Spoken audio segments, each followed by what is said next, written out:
ตาอวิคิตาจิตาปริตังพนันโต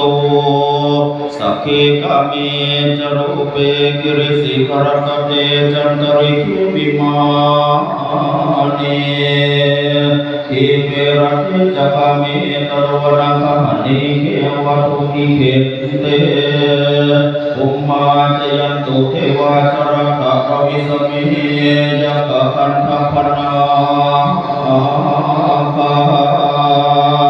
ติคันตาสติเกยังมุนิวรวัจนังสัตโวเมสุนันตุธัมมัสสวนคโลอายัมพัทันตาธัมมัสสวนคโลอายัมพัทันตาธัมมัสสวนาคโลอายัมพัทันตาสาธุสาธุกาสักข้าพเจ้าขอน้อมเกล้าปฏิสถานขึ้นเนื้อเสียงสัพพสิโลโล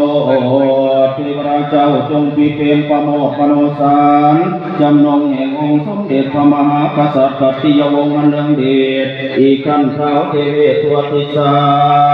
ข้าพเจ้าขออัญเชิญเทพราชเจ้าจงมาสู่สโมสรประชุมช่วยอำนวยชัยที่ข้าพเจ้าทั้งหลายจะได้ท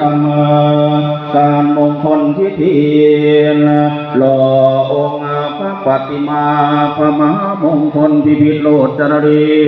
หรือพระเจ้าใหญ่บุญล้นวัดบ้านกอกตำบลกระเจงอำเภอกันทรลักษณ์จังหวัดศรีสะเกษขออัญเชิญเทพเจ้าทั่วเทศจงเสด็จลงมาว่าทุสักเขอยู่ในจงจักรามสวรรค์กามีอยู่ในกามาภพอันจังหวัดโกงกิริสิกรตเตอยู่ในเมืองมหานสิกวัดเขตและขุนเขาจันตริเขตเทพยราชเจ้าอยู่เนืองแน่นในอากาศวิมานีอยู่ในวิมานมาตรัตนมนต์เดียนทองที่เปรตเทพราชเจ้าทั้งหลายที่อาศัยอยู่ในราชรถแก้วและเรือนร่วมจักรามีเทพราชเจ้าทั้งปวงที่อยู่ในบ้านน้อยและเรือนใหญ่ตะลวนาคมานีเทพราชเจ้าที่สิงสถิตอยู่ในต้นไม้ปรึกษาศาสตร์เกหวัดมีเกเตเทพราชเจ้าที่อาศัยตามเรือนในและลงนาคมาเทพราชเจ้าที่อาศัยอยู่บนพื้นภูมิภาคเจยันโตเทวาเทพราชเจ้าทั้งหลายวันนี้ข้าพเจ้าขออัญเชิญท่านเสด็จลงมาสโมสรประชุมช่วยจราธราวิสามีเทพราชเจ้าอยู่ในห้องหิ้วผาฝั่งน้ำในบนโลกที่ได้เสมอกันยากับพันธพนาใจแต่เท่านั้นอีกคนท่านได้นาคราอยากทราบผู้เป็นใหญ่ที่ท่านตาสัติเกยังเทพราชเจ้าโพมีสุขตำบลมุนิวรวัจนางอีกทั้งพระฤาษีมุนีนาโตเกงอนเต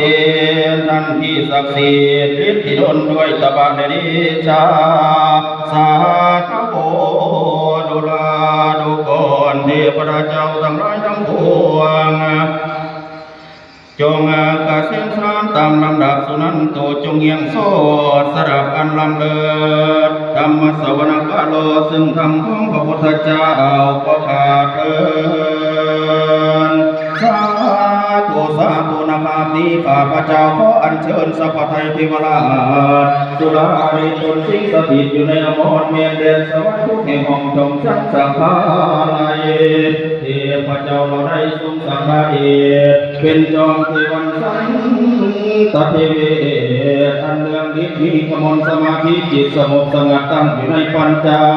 เวลาวิรัตมีพลัดอันประเสริฐเป็นสมะเครื่องกำจัดภัยไกลอุปตววิบัติเหตุอยู่ในทิศนิเวศภูมิมณฑลเบื้องบนเวหาภากา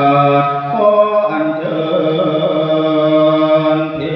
พราชเจ้าทั้งหลาย มีทันเท้าตตรถทันเท้าวิรุณหกทันเท้าวิรุปเขทันเท้าเวสสุวรรณเมธพระธรณีทันเท้าจตุราชามหาภูมิมหิศรสามหลักบ้านมหิสารหลักเมืองผู้เลืองเดชพระฤาษีนรอดยอดปิโลกว่ากันไตข้าพระเจ้าขออัญเชิญนักการบัดนี้ก็ข้าเถิดของออกระฆังฟังเสียงบรรลือสังใช่ไหมครับ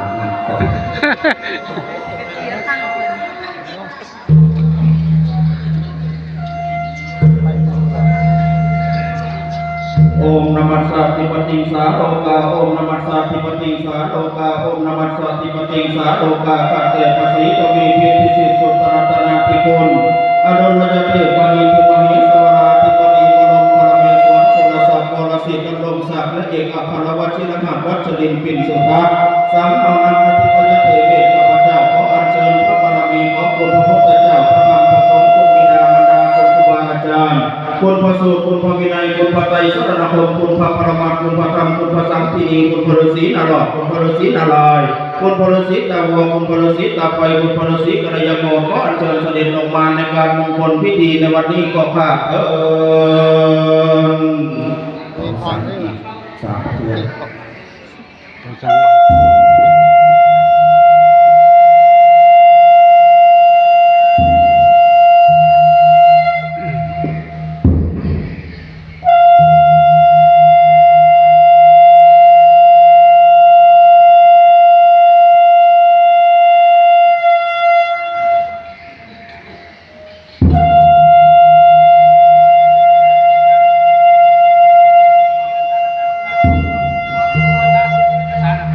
สาธุสาธุเด้อผู้ขาเทวบุตรอยู่สันนาเทวดาอยู่สันติที่ผ่านนองฝ่าให้มะกองซอยกองเมื่อนิยาพี่น้องแต่ก็มองทำบุญ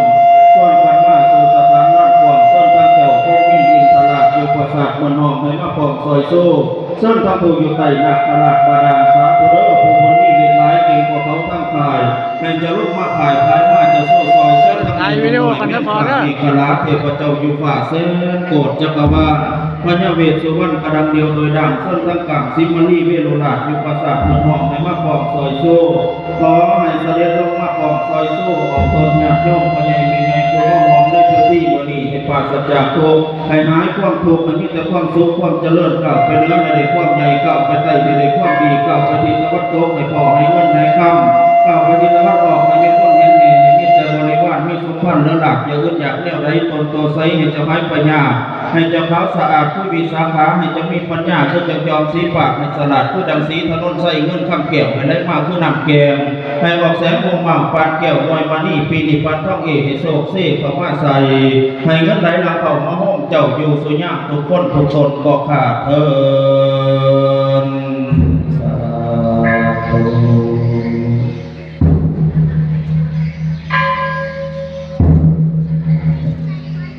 ลำต่อไปเดินก่อน